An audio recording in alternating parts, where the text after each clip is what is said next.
Hello everyone, in this video we will guide you on how to enable or disable forward button on Edge browser.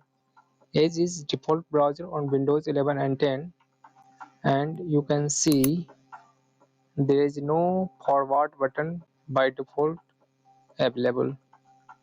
However, when you visit some websites such as this one, and after that you visit another website on the same tab,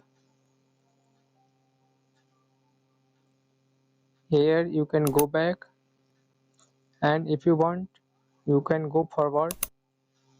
Now forward button is visible if you visit multiple websites on the same tab, but when you open a new tab or open single website on a new tab, then you will not see any forward button. If you want to make it permanent here, after backward button you can make it visible forward button here.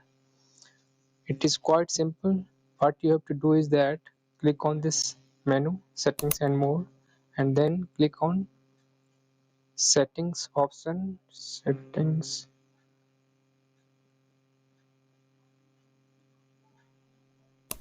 Click on settings.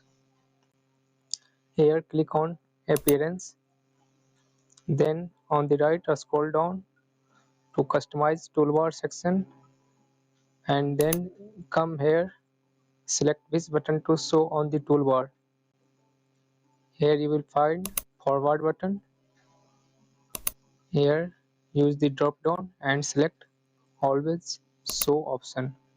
Now you can see this becomes visible immediately. If you open a new tab, here you can also see forward and backward button, both are available. That's it. Thank you for watching this video. If you have not yet subscribed to our channel Gear Up Windows, do hurry up. A lot of tutorials are waiting for you. You will learn a lot of things here. Thank you.